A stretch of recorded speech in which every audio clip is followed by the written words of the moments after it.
my father-in-law, Chuck Rhodes, started Willett Hop and Grain in Willett, New York. So when he started the hop farm, Chris and myself kind of became overly obsessed with home brewing. So my dad was in the hop field, and one of the neighbors pulled up and stopped at the top of one of the rows on the road and just yelled out to him, "What are you growing in here?" My dad, covered in sweat, just working his butt off, looks up and yells, "We're growing beer trees." So once we started to come up with the idea, this was before we had a concept, we were just like, beer tree. And then that was it. There was no second option. It was just beer tree from the start. What we really aim to do is source the best ingredients that we can. We work with a lot of New York farms for our grains and our malt. So 1886, we use almost exclusively their malt. We get a lot of hops from Willett. And then we also, partner with farms throughout the country and world. You start to learn all these different things. It's like the different yeast strains, the different hops, the different varieties of grain, the different structures that you can put into a beer to make it change the profiles, and it's like endless. You can always create something new. I think that's what we're kind of taking as like our next steps, is to always create something new, always have something different than the last batch. We actually only have a couple core beers that we have on tap all the time. So we have a raspberry wheat beer, we have a Hefeweizen, and then we have a light cream ale.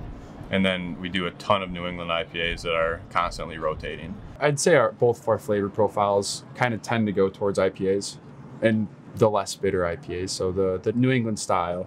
When we opened our doors, I think there was a couple thousand people that came to our opening weekend, and it was really shocking. We weren't ready for it at all.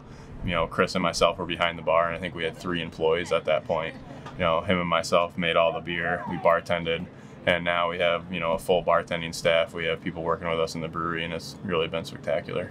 The property butts up to the Shenango River, so people would just start pulling up on their kayaks. So we stuck a sign down there, and now we get people on floats, on kayaks, on canoes. It's been a really cool kind of thing to see. When we started this place, one of our main goals was just make a establishment that could really draw everybody together. And so that's why we came up with the slogan, Beer with Roots. Beer with Roots means we really have a strong tie with our community. So whether it's some of the farms in the area that we work with or the community members that we actually bring to the establishment.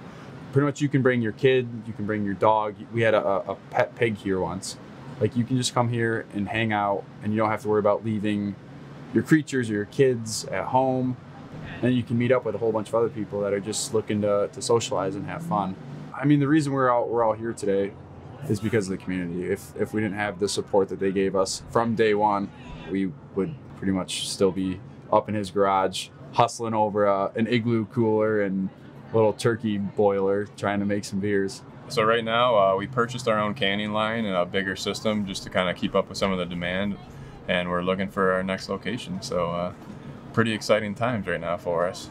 It's been awesome. It's been a crazy ride, and we're just really grateful for it.